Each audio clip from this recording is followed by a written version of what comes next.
Prenons de la hauteur pour nous rendre dans la vallée de la Tinée. Le prince Albert II était sur place lundi accompagné d'une délégation de la Croix-Rouge monégasque. Nous retrouvons Vanessa Dessy à Saint-Étienne-de-Tinée.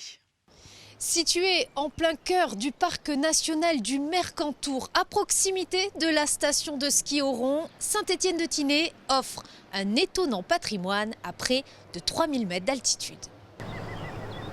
Le village de Saint-Étienne-de-Tinée, bâti au bord de la rivière et au creux d'une large vallée ensoleillée, offre une qualité de vie agréable et paisible.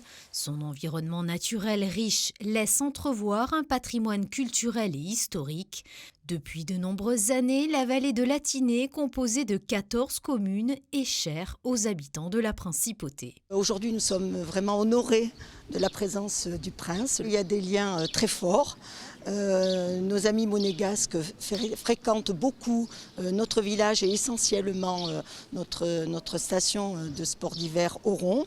Seul établissement public de la vallée, le centre hospitalier Saint-Maur apporte au quotidien les soins nécessaires aux patients, avec une structure dite maison de santé, hébergement pour personnes âgées dépendantes et services de soins. Lors de cette visite, la Croix-Rouge monégasque a fait don d'un échographe. C'est un besoin dans le sens où l'hôpital de Saint-Maur, c'est le seul hôpital ici. Ça veut dire qu'à 100 km à la ronde, les gens doivent redescendre sur Nice. Donc ça va devenir un hôpital de référence. C'est complémentaire à ce que la Croix-Rouge a fait pour les vallées. C'était au moment de la tempête Alex, il y a eu des demandes aussi qui ont été faites par la mairie de Saint-Étienne-de-Tinée, mais pour un équipement spécifique d'un échographe pour l'hôpital de Saint-Maur. Alors ça n'a pas été la vallée la plus impactée. Nous, en tant que Croix-Rouge, on a récolté à peu près un demi-million d'euros qui ont été répartis surtout sur Roya et Vésubie. Et sur nos fonds propres, on a décidé d'aider l'hôpital.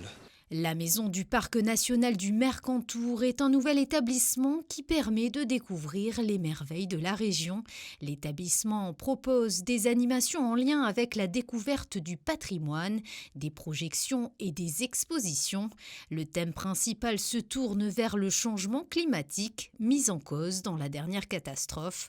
En effet, la tempête Alex a dévasté la vallée en octobre dernier, faisant de nombreuses victimes. Les experts de Météo France sont assez clairs et précis là-dessus. Ils considèrent que ce genre d'événement, qui avait des occurrences très très rares, risque de se rendre beaucoup plus fréquent. Et donc il faut qu'on se prépare en installant mieux les infrastructures. Et donc nous estimons que nous avons pour plusieurs dizaines d'années, si nous n'avons pas des fonds rapidement, ça risque de durer très très longtemps avant de retrouver les magnifiques sentiers sur lesquels on avait tous l'habitude de se promener en altitude. C'est avec beaucoup d'émotion que le souverain a répondu présent à l'invitation de la municipalité de Saint-Étienne-de-Tinée.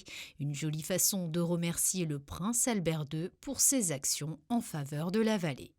Écoutez, grand plaisir à être ici à Saint-Étienne-de-Tinée et dans toute la vallée de la Tinée d'ailleurs, dans les montagnes aussi qui sont chères au cœur de beaucoup de Monégasques.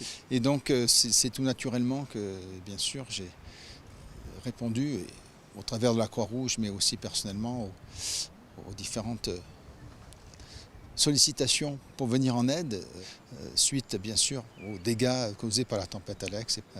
Voilà, c'est la concrétisation de cette amitié, de cette solidarité, puisque nous avons pu faire beaucoup d'actions, non seulement localement, mais aussi bien au-delà de nos frontières.